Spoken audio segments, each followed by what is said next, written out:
The views expressed on Skeptically Speaking do not necessarily reflect the opinions of the University of Alberta, the Students' Union, or CJSR.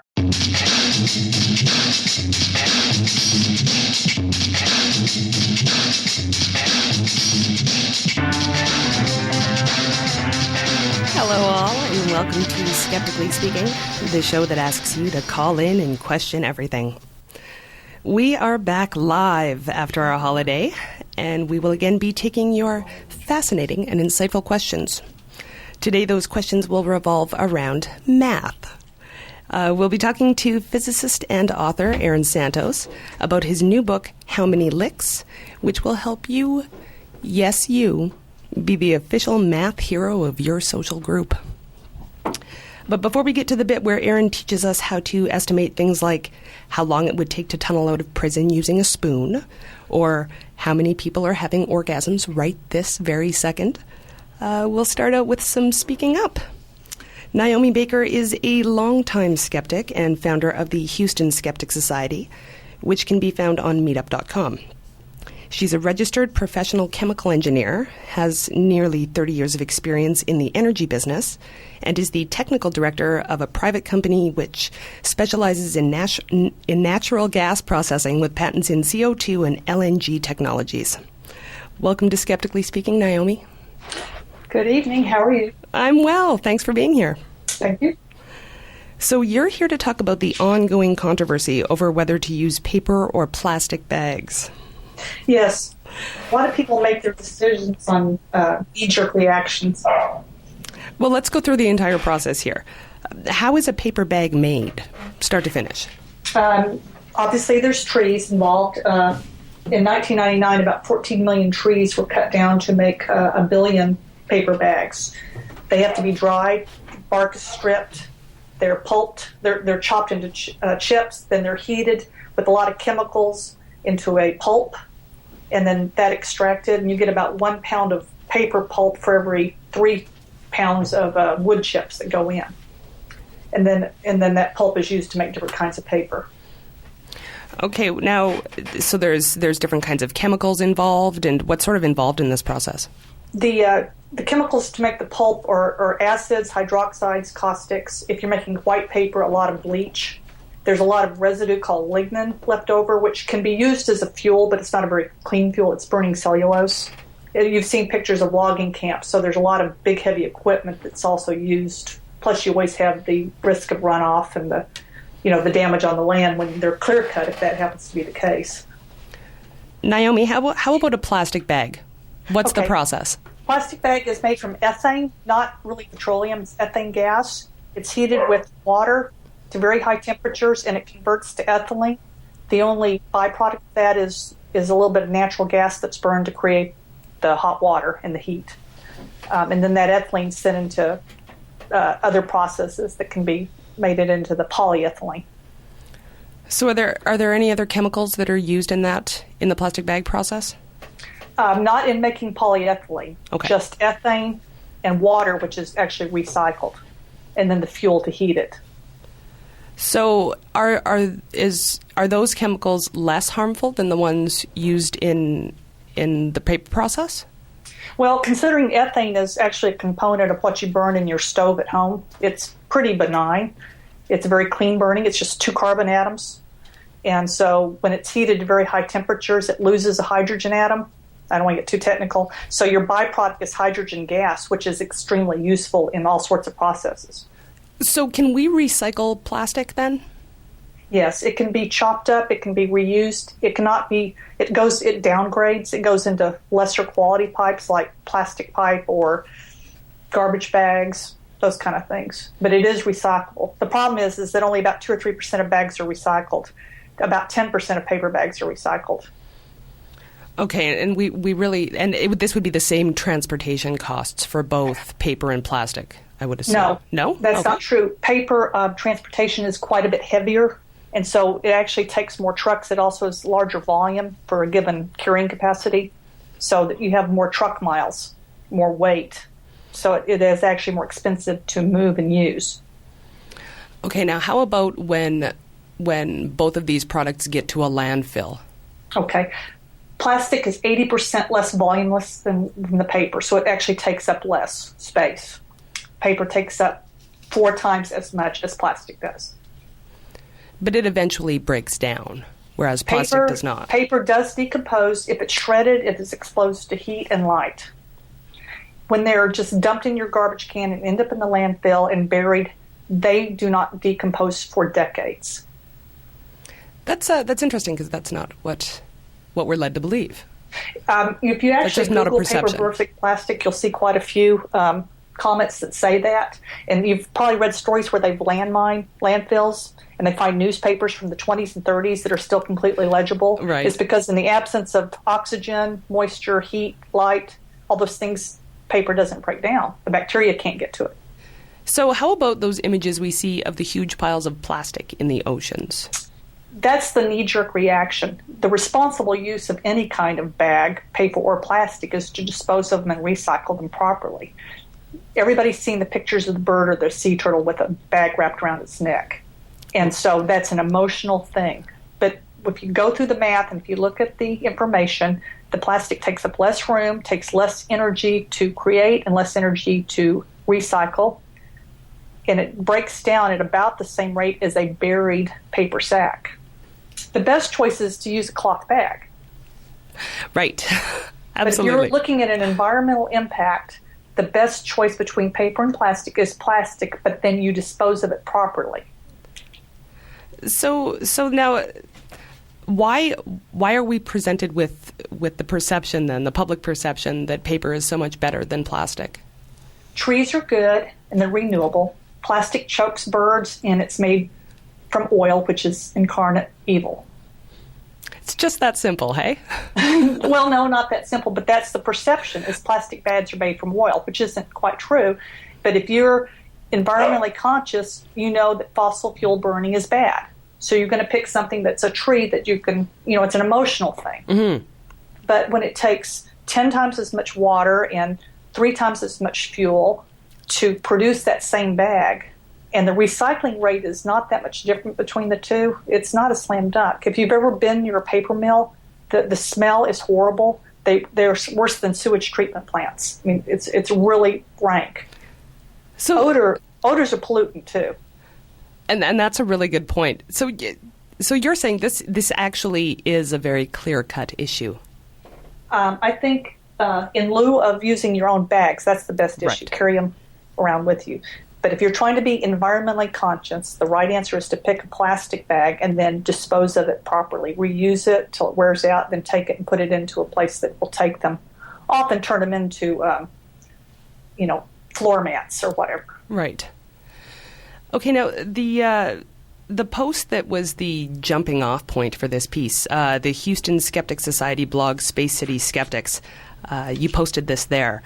And in the comments section, the readers started talking about cloth versus disposable diapers. Yes. So can you just go into that? I did a little research after the comments were posted, and what I seem to find from the consensus is that if you live in a part of the country that has scarce water but a lot of land for landfill, let's pick Nevada, it's better to use the plastic diapers. If you live in a place that has a lot of water but is crowded and does not have open landfill available, then it is better to use the cloth diapers.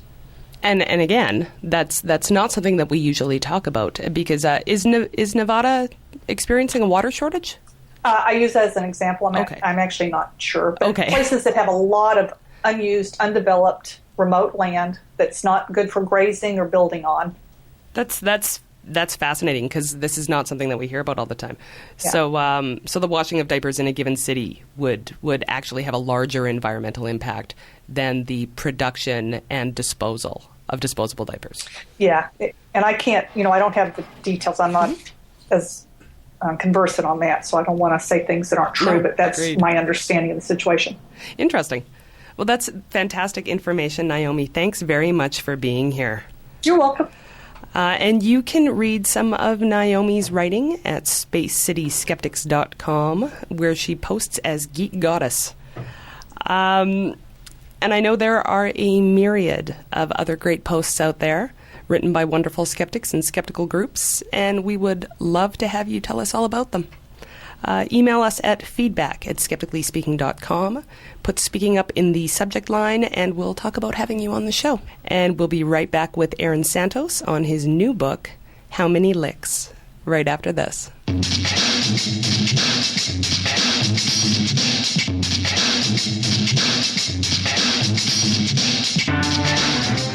You are listening to Skeptically Speaking, thanks to the wonder of podcast technology or the generosity of one of our rebroadcasting stations. Skeptically Speaking is broadcast live out of CJSR 88.5 Edmonton, Alberta at 6 p.m. Mountain Time every Friday.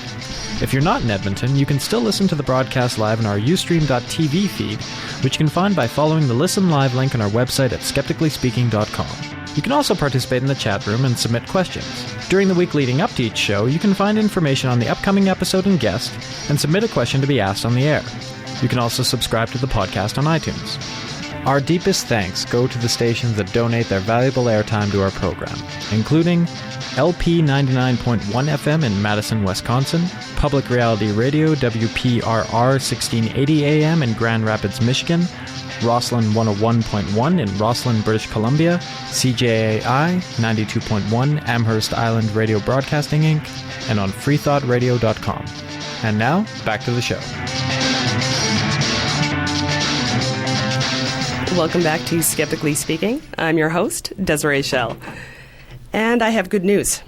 We are delighted to have been picked up by two new stations, CIVL 101.7 FM in Abbotsford, British Columbia, and CILY, which broadcasts in Nelson, Crawford Bay, and New Denver, British Columbia. So British Columbia digs Skeptically Speaking. And as a former Vancouverite, I'd like to point out that the love is definitely not unrequited. So thank you, CIVL and CILY. We do very much appreciate your support. And that makes 8 stations that air Skeptically Speaking in some form or another. And so we continue our meandering stroll towards world domination. And I believe we have a phone call. Hello, Ethan? Are you there? Yeah, go ahead. You got a nice show here, I must say. Thank you. Thank you. Well, I'm actually here, though, in my formal capacity as Ethan, the free-thinking historian, host of Radio Freethinker, Vancouver's #1 skeptical podcast and radio show. Oh, really? That's right. You can find us every Tuesday at 4 p.m. Pacific Standard Time, of course, on CITR 101.9 FM and on iTunes. And what do you have to say, Ethan, our competitor for the Canadian skeptical audience? Well, I wanted to inform you and your listeners of a skeptical challenge. On January 12th, at Skeptics in the Pub, we will be having the Western Canada Skeptical Showdown. So get a team of 4 and prepare for the ultimate pub quiz. Head down to your local Skeptics in the Pub on the 12th and prepare for a skeptical battle of the wits. More than one wit? Well, there'll be wits. There'll be wits. It can be more exciting than Luke Skywalker fighting Darth Vader. More amazing than the final battle in Lord of the Rings. You know, more our incredible audience. than that time Carl Sagan bare-knuckle boxed Michael Shermer. Did that happen? Because I would pay money to see that. I think it was in the director's cut of Cosmos. Nice. And we shall see who is the most skeptical of the skeptics. So Ethan, are you challenging us to a duel? Oh, you could say that. Well, see, I will be the quiz master for the Edmonton version of this event. So I As someone can... who knows the answers ahead of time, then I think you must be banned from participation. I will have to ask my team. Skeptically Speaking team, what say you? Yes. Woo! Really? That was it? Really? We accept, Ethan. We accept.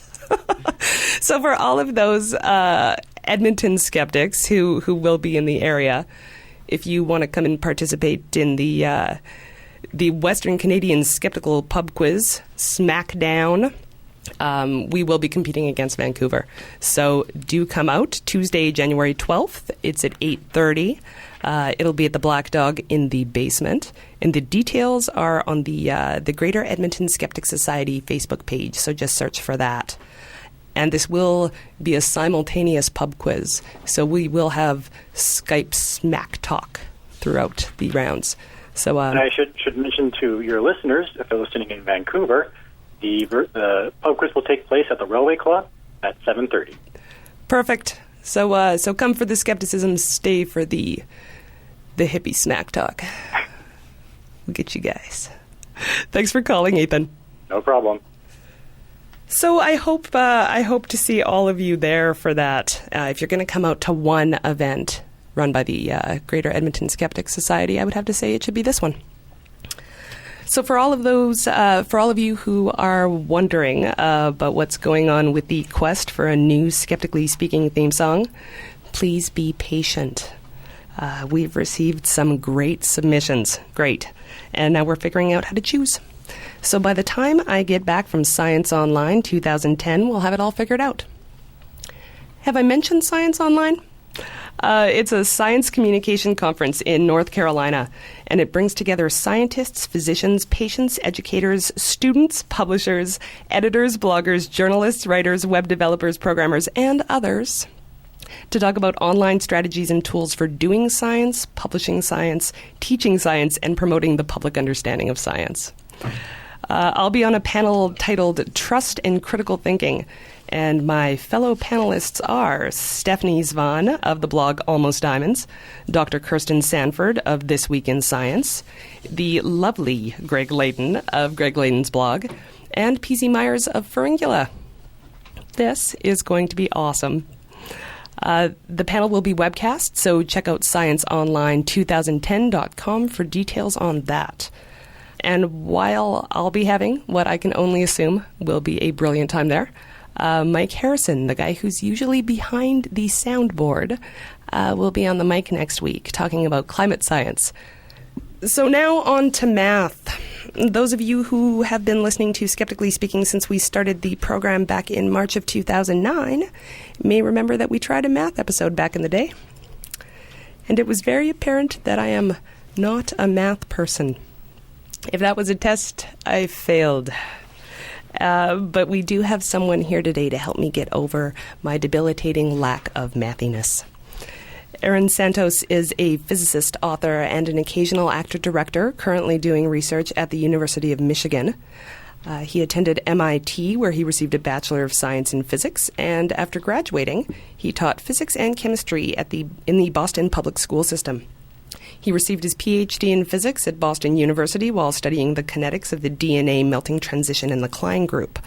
He's currently studying the self-assembly of various nanoscale systems in the Glotzer group at the University of Michigan, and additionally, he's the author of the book How Many Licks? Thanks for being here, Aaron.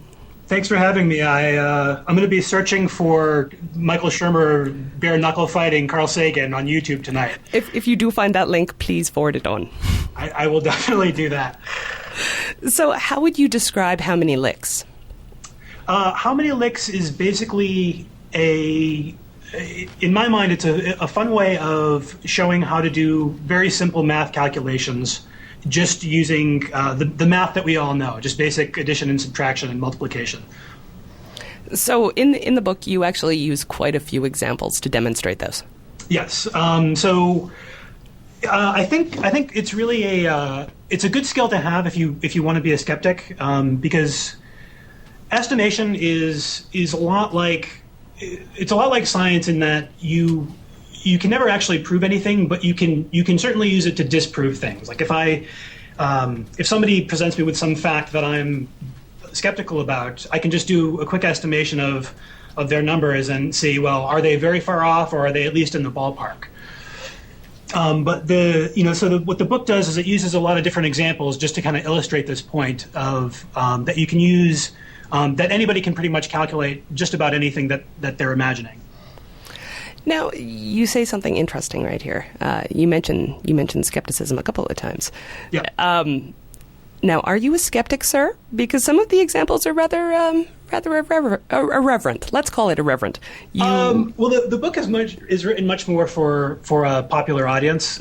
So I think you should certainly look at some of the answers with a certain degree of skepticism. But I do consider myself a skeptic ever since I read Michael Shermer's Why People Believe Weird Things. It was a big turning point for me, I think, not just as a thinker, but just also in life. Wonderful. That's great, because when you first agreed to come on the show, I didn't realize that. So brilliant. Because in the book, you actually mentioned things like, one of your examples is, how many Eucharist wafers in Jesus? And I find that a fascinating question. You also mentioned the flying spaghetti monster. And I believe there's an anti-astrology question in there as well. There is, yeah. The what has more of an effect on you gravitationally, the moon or your obstetrician? So all you math-phobe skeptics out there, this is your book. So, and speaking of the math-phobe skeptics, why do people dislike math so much?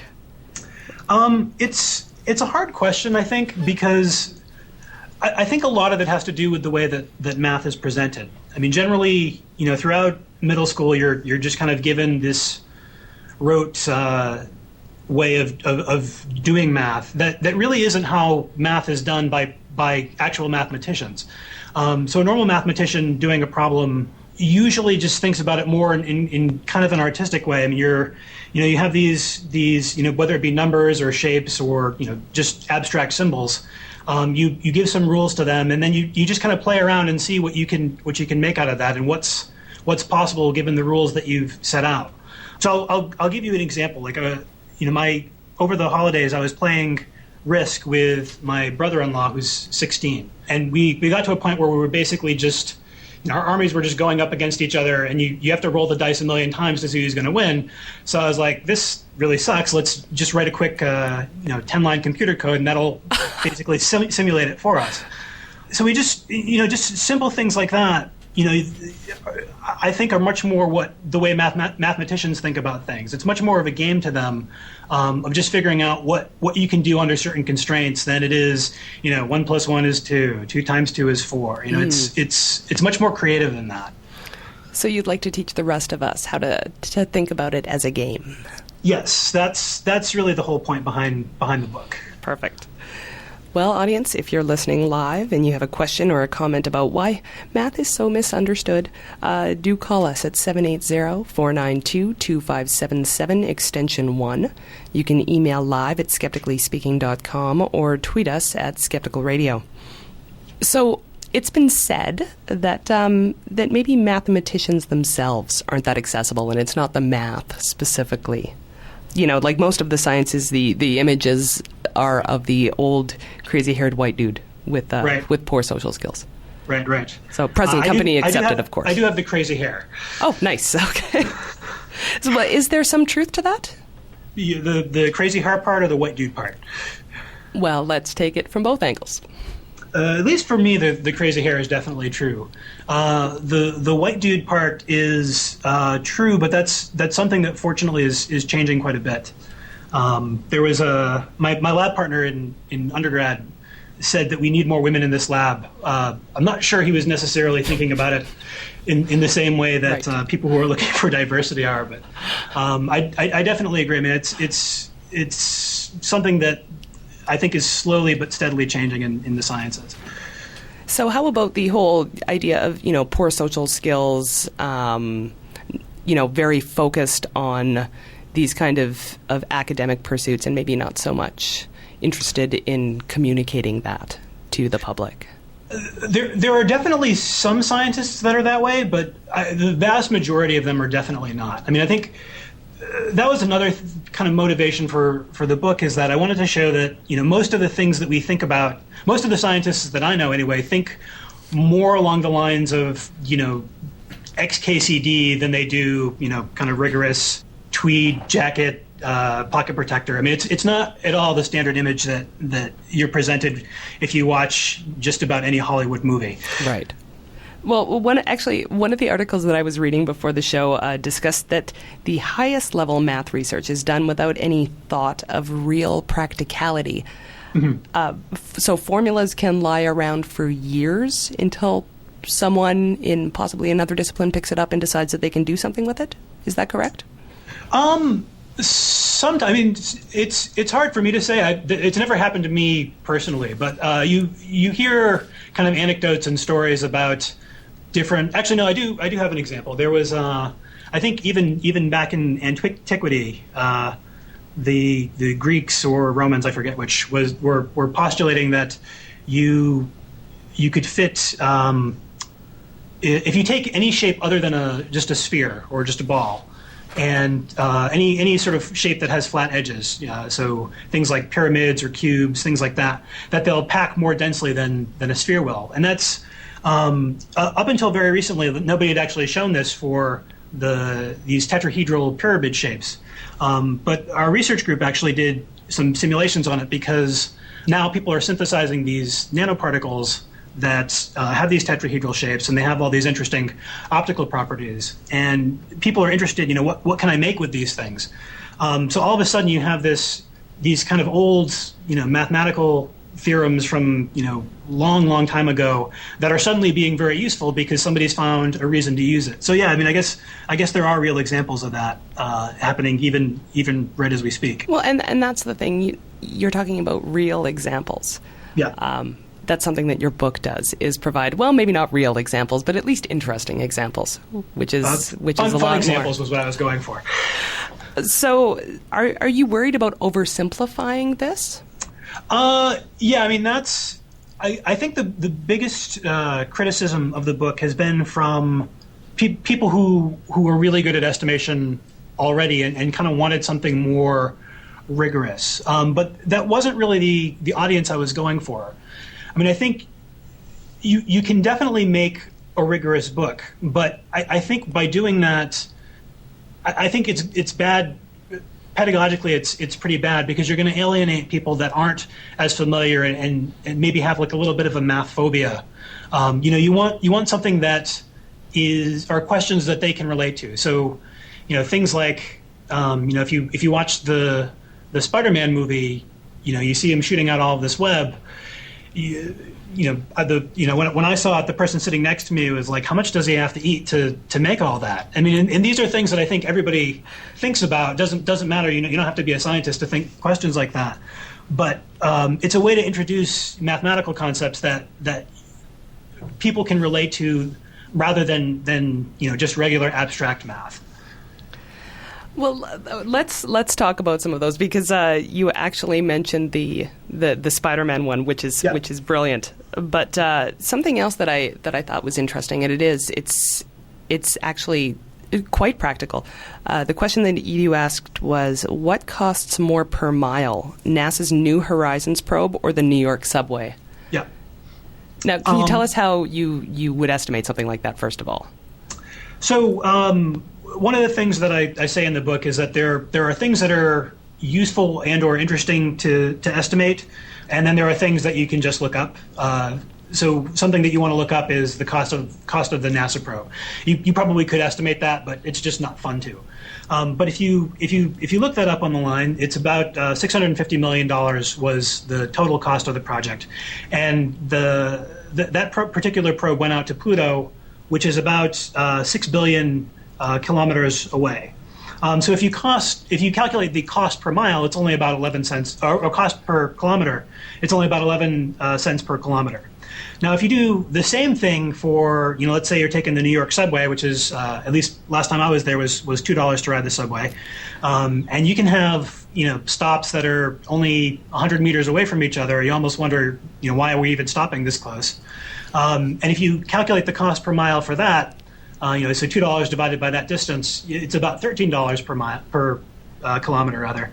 So it's about 100 times more per distance than the NASA probe. So it just kind of puts into perspective. A lot of times people ask, why are we spending so much money on these NASA projects? But when you think about it, it's not really that much money. Right. So I guess my question is, how do you know which variables to include in these kind of formulas? Well, you want to start with the things that you know. So,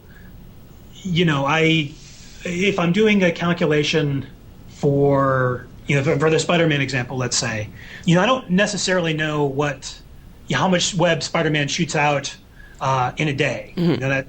But I know, roughly how long each web is. And I know maybe he needs to travel like a mile or so. So I can say, well, if this much web takes him, 20 meters, then how much web is going to take him a mile? And you kind of use these things to kind of build up a pathway to the answer. It's a little bit of an art form, and there's always more than one way to solve the problem. I mean, so that's actually a good way to check, is to do the problem a couple of different ways, and see if you're still getting something that's a reasonable answer. Okay, again, audience, if you're listening live, do call in with a question at 780-492-2577, extension 1. You can email live at skepticallyspeaking.com or tweet us at Skeptical Radio. But please do not call in with questions that Aaron will have to calculate, because he'll have to stop talking to do it, and that does not make great radio. Okay, let's talk about another example. Sure. Because I mentioned it during the intro. Because sex sells, my friend. So how many people are having orgasms this very second? How would you figure that out? I have to say that when I was preparing for this interview, I was looking over the sex problem, and right next to me was stacked all the applications for faculty positions that I'm sending out. So I will write you back angry letters if this ends up being the reason that I don't get a job after this. But okay, so orgasms. Thank you, sir. You are kind and generous. The sex problems are an interesting case, just because there's a lot of fluctuations. I mean, some people are having, tons and tons of sex, and some people are not having any sex. And it's been my experience that if you do a problem like this in public, the people who are having lots of sex will be very vociferous about letting you know that your numbers are much too small. Really? That happens regularly? It has to me. I mean, it could just be the people that I hang out with. Okay. For whatever reason, the people who aren't having as much sex aren't as willing to talk about it as much. But right. for the particular orgasm problem that I do in the book, you assume you want to assume that a orgasm lasts a certain amount of time. Again, it'll vary from person to person, but 3 seconds seems like a reasonable amount of time, depending on how lucky you are. On average, there are everything from people who are priests who are hopefully not having sex to people who are chronic nymphomaniacs that are having sex all the time. So if you're looking for a happy medium between those two extremes, you'd think that having an orgasm once a week seems like a reasonable number. So you figure, well, all right, well, that's 3 seconds out of a week. So that's about, if you do the math on that, that's about 5. You get a 5 out of 1 million chance at any given time of having an orgasm. So you do that, you take that probability of having an orgasm, and then you just multiply that by the number of people currently in the world, which is, last I checked, was about 6.7 billion people. And you get a number that's about 30,000 people that are currently having an orgasm. And, talking about being skeptical, this whole calculation came out of the movie Amelie, where she calculates the number of people simultaneously having an orgasm and comes up with 15. So even if you take issue with some of the approximations I've made, you're probably not going to get a number as low as 15, even if you tweak the numbers quite a bit. Okay, I have a page here of questions that people have submitted before the show. I sent this out over Twitter requesting questions, and people definitely responded. Our audience likes math. And they also apparently like being totally inappropriate, because some of these questions, people, I am not bringing up on air. So let's start with this one. How much mass would Bruce Banner have to add to actually turn into the Hulk? Okay, I have to say that when I did this calculation, I did it straight up, not looking anything up at first. Mm-hmm. And the picture I had in my head was of the original TV Hulk, where it's just like a guy who's painted green. And so I figured he only maybe gains at most he's maybe 300 pounds, definitely not more than that. So for that I figured he gained about what was my number? Let me see here. at very most 200 pounds or 90 kilograms. If we're going to do it in mass. But then I was feeling a little bit nervous about that because I remember watching the Ang Lee Hulk movie, and that guy looks like, he's 30 feet tall. So I actually went on the Marvel.com website and looked up, the Hulk mass. And I didn't realize this, but there are apparently 3 different Hulks, ranging anywhere from 900 pounds to 1,400 pounds. So if you do it for that, then you get a much larger difference. He gains about a mass of about 1,000 pounds. Do people ask you random questions like this all the time, like on the street? I'm just wondering. Are you that guy? I don't think I am well known enough to. I mean, it would be very bizarre if somebody just kind of went up to you and was like, "Hey, how much mass did Bruce Banner weigh?" But I get. Friends, occasionally what I'll do is I'll post on Facebook or Twitter, I'm looking for problems to, so I was looking to find some problems on cars. And, so I had, 10 to 20 emails saying, calculate, how much skin does Fred Flintstone lose every time he tries to stop his car? Things like that. So I do get occasional weird questions that people want me to answer, but almost always it's when I'm asking for them. Well, that's good. That's good. But, if your book becomes very successful, you will be that guy. I hope so. How will you react? Will you stop on the street and actually calculate these things for people? It's hard. I mean, it's, I think I love to please people, and it would be hard to say no. I mean, I think if Harrison Ford at one point had a line about, if I'm something about, I don't mind stopping and signing autographs even if I'm at dinner, but if I'm in bed, I'm not going to do it. So I think it would depend on the situation. But yeah, I'll do my best for anybody who's interested enough to ask a question. Listeners, you can look on our website and find Aaron Santos's picture. So if you see this gentleman on the street, do feel free to discuss. Okay, let's go on to another question. I thought this one was interesting.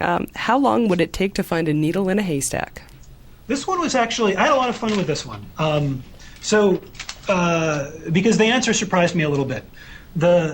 So I was just on vacation with my wife's family, and they're in Nebraska. And if you drive through Nebraska, you'll see these giant hay bales that are, they're kind of this cylindrical shape. They're about 6 feet tall and maybe 10 feet long. So from that, you can calculate the volume. And I figure, if you're just going there and just kind of grabbing a handful of hay at a time, the handful is full as a certain volume, and you can. I figure you can look through the handful in maybe like 30 seconds or so, and just dividing that handful into the total volume and then multiplying by 30 seconds for each handful, you get an answer that's about 27 days, so almost a month of no breaks, just sitting there looking for a needle in a haystack, which was much longer than I was expecting. I was thinking maybe, it's not that, it's only 6 feet tall, maybe it'd take like a day. But yeah, it actually took a long time. This of course assumes that you're not doing like Mythbusters do, where they run the hay through, a magnet, or you're trying to get the hay to float and get the needle to right. sink down to the bottom of a pool. Right, or blow it up. Or blow it up, right. as Mythbusters would always do. Okay. So that expression is quite apt. You're going to lose a lot of time like that. You would waste a lot of time. Okay. It would. Okay, I have another question here, and actually, people got quite technical here. Uh-huh. During the Great Flood, mm-hmm. how much rain would have to fall each day over 40 days to reach the top of Mount Sinai? And is that more or less than the recorded data on the heaviest rainfall? Well, the answer to the second question is yes. Okay. The answer to the first question is, all right, so you take the surface area of the Earth, which you can look up pretty easy. That's just a quick Google search. And then you multiply the amount of Mount Sinai? Mm-hmm. You multiply the height of that mountain, and it's about 2 kilometers high, and you will get the total volume, which, if people don't mind me using scientific notation, is about 3 times 10 to the 16 meters cubed.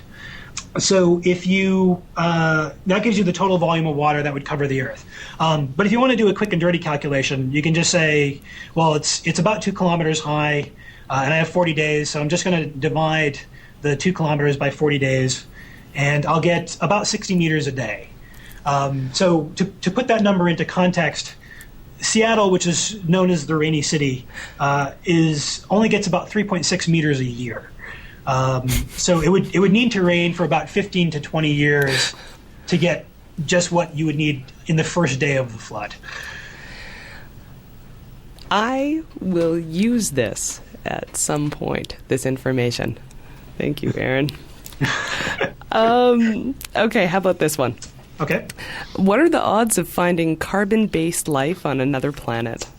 Yes. There's a famous physics equation called the Drake equation, named after a guy named Drake, who basically said if you take the the probability that a planet is a certain distance from a star, that it's what's the probability that it's going to have oxygen, what's the probability that it's going to have the right chemical environment, and there's all the different people who do different calculations on this equation.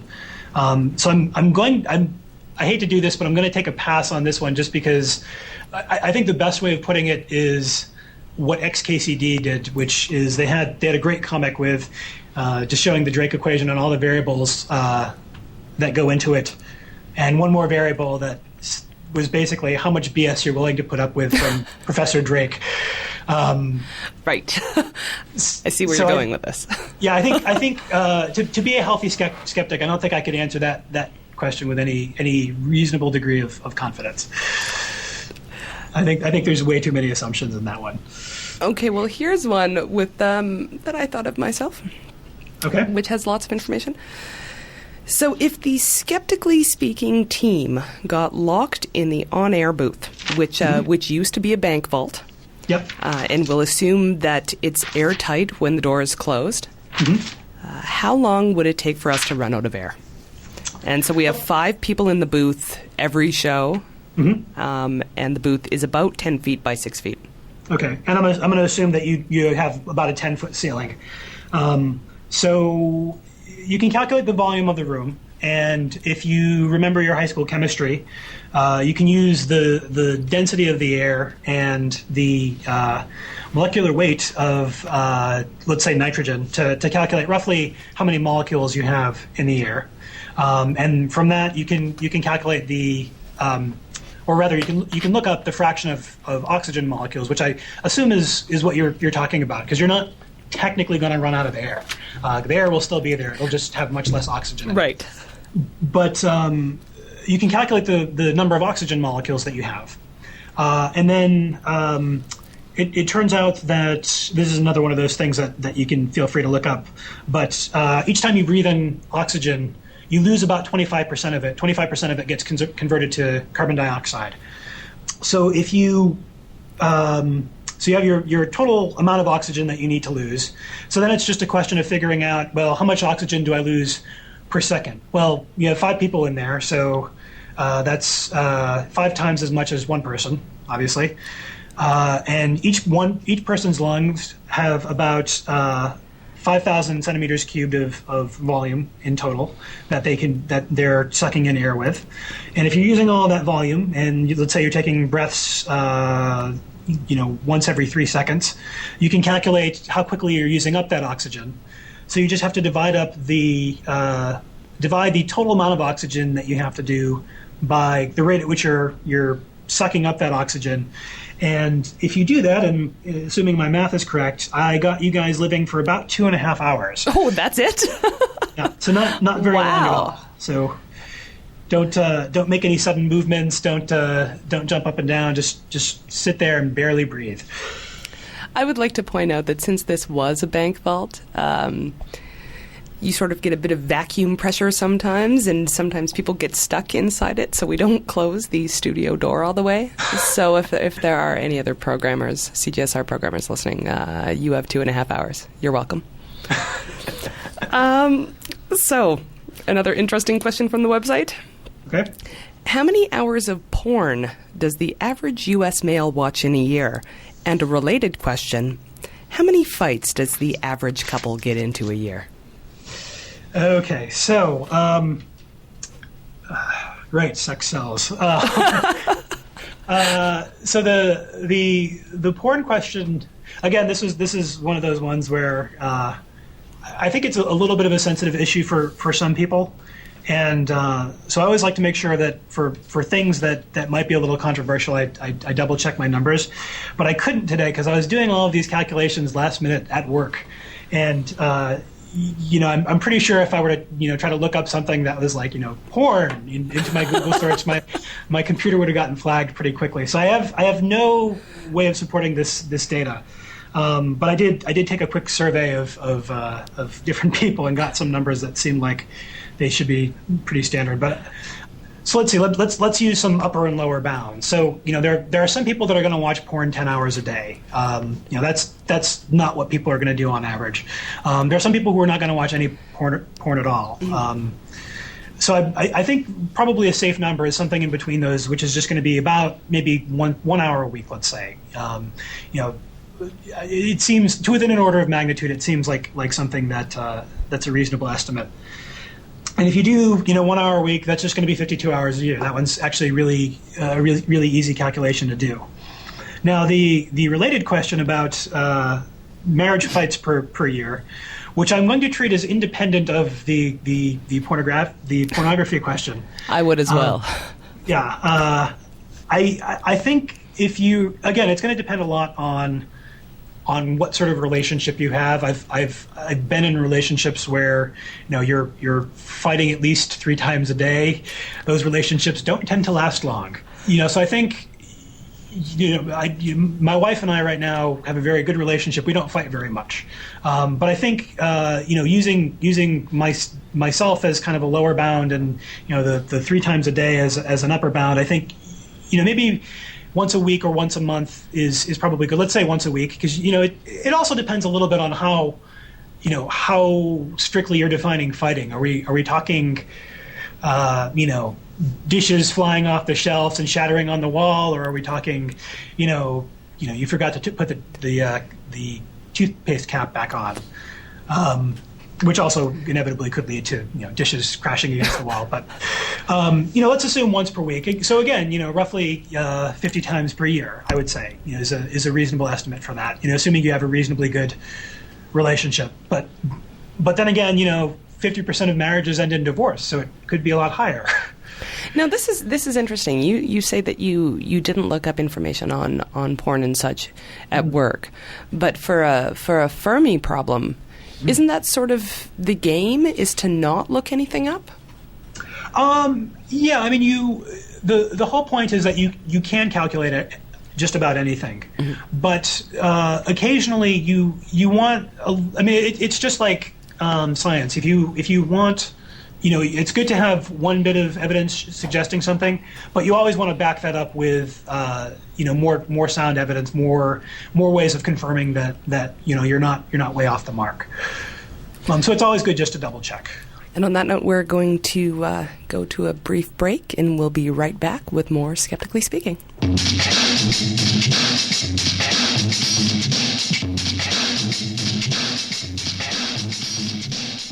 On the next episode of Skeptically Speaking, we'll be talking to Dr. Sanchez Azofaifa, Director of the Center for Earth Observation Sciences, Professor of the Earth and Atmospheric Sciences Department at the University of Alberta, and a Principal Investigator of the Tropidry Collaborative Research Network, about climate change, the science and research behind current theories, and some of the criticisms of them. Science and global warming. Next week on Skeptically Speaking, Friday night at 6 p.m. MST, live on CJSR and at skepticallyspeaking.com. Welcome back to Skeptically Speaking, and I'm your host, Desiree Schell. We're here with Aaron Santos, physicist and author, and we're talking about his book, How Many Licks? So let's keep with the relationship theme here. Very cute question. I met my girlfriend online, and she's totally the one, but she lives on the other side of the continent. I've been wondering about the odds, not just that we would meet, but that we'd both be born at this time in history when the internet exists and allows us to interact over such a large distance. This is actually a pretty interesting question, because I had considered a very similar problem, which was just, what's the probability of finding Mr. Right, assuming that there's only one person that's right for you in the world. But this particular question is interesting because of the, what was the chances that we were born in the same time in history. Mm-hmm. So I needed, this is another one where I needed a little bit of help. So I know that there's roughly 6.7 billion people now, and I know that people go back to about 70,000 BC. But how, but the population has been growing ever since then. So I went on Wikipedia, I looked up human population growth, and this is probably more advanced than something I'd want to put in a beginner's book, but I did just a quick calculation of how many, they do the different populations at different times in history. And just to calculate how many, so I just did a quick calculation of how many people have been born throughout history.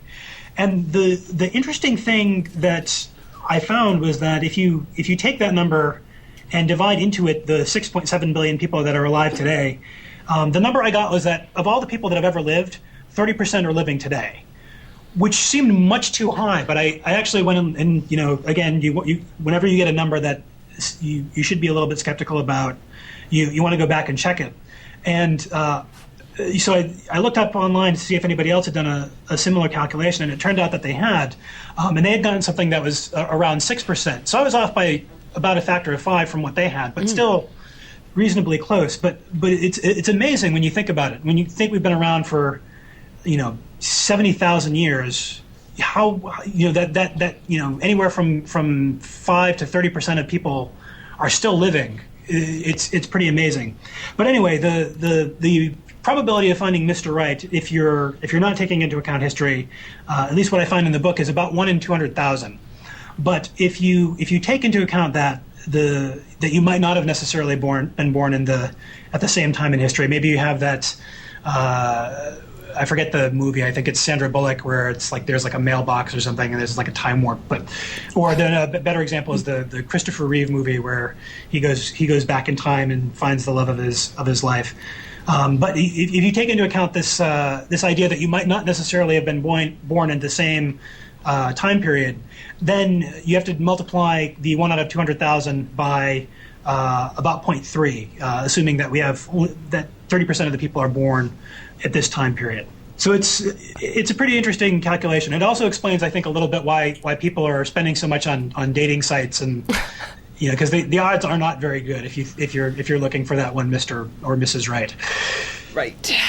So let's, we started out this entire episode talking about paper versus plastic and recycling and such. Mm-hmm. So let's end it in the same way. Okay. The last question is also from the website, and I'm sorry, everybody who sent in questions. We would have gotten 2 more, but maybe we can figure this out. Maybe you can send them to Aaron to figure out. But how many gallons of ketchup get wasted every year in those little foil packets that get thrown in the garbage when you empty your tray? Right. I was actually just watching a video online of if you're interested in something that you can do with ketchup packets. Everybody wants to explode them, but there's a video online of a very skinny weightlifter dropping about 200 pounds on like 100 ketchup packets and watching them explode. So put that on your YouTube request for tonight, along with Carl Sagan versus Michael Shermer in a grudge match. But all right, so the ketchup problem is it was a little hard for me because I try not to go to fast food quite so much, so I didn't have a really good estimate for how often I get ketchup packets. But let's assume that the average person gets fast food once a week. I figure once a month is probably seems like it's too small. Once a day seems like it's much too frequent. Once a week sounds like a good amount. Okay. And usually, I don't know why they always put 2, but they always put 2 on your tray. So that's 2 ketchups per tray, 1 fast food visiting a week. And there's 50 weeks a year and 300 million people, let's say, in the United States. So what you'll get is, let me see, what did I get? I also got about 5 centimeters cubed per packet, and then that gives you a number of about 15 million gallons when you do out all the math. So putting that into context, if I were to spread that out over 1 mile by 1 mile area, it would be about an inch thick of ketchup, a mile by a mile, that gets tossed out every year by people in tossing away their garbage. Ew. Thank you, Aaron. And these were fun questions. Your listeners definitely know how to ask a good Fermi question. Oh, good. You hear that, people? Well done. And that's it for our time today. Thank you so much for being here, Aaron. That was great. It was an honor, and I've had a great time. And you can find Aaron's website at aaronsantos.com. And you can also follow him on Twitter at Aaron T. Santos. And you can find our website, as usual, at skepticallyspeaking.com. And from there, you can friend us on Facebook, follow us on Twitter, or subscribe to the show in iTunes. Thanks for listening, and everyone else, we'll see you next week on Skeptically Speaking.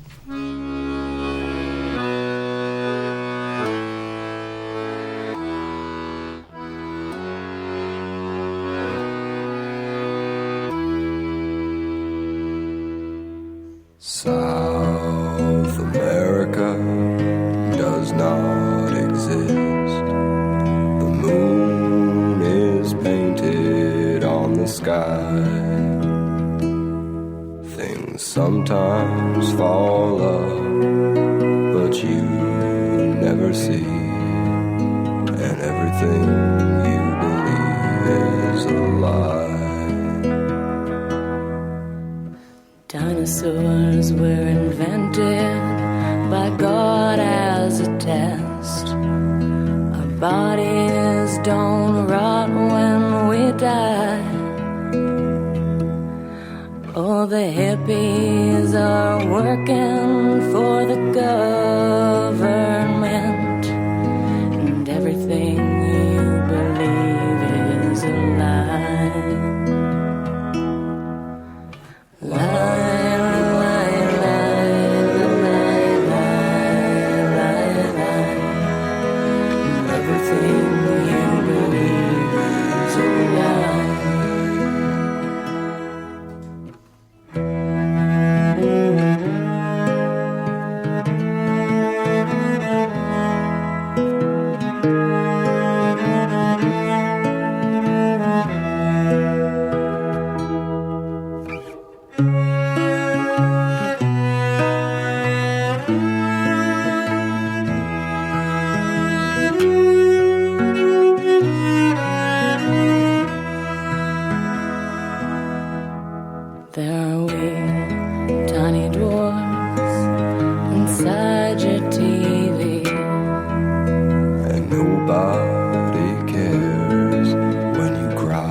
It's been years, but I've never loved you, and I never will.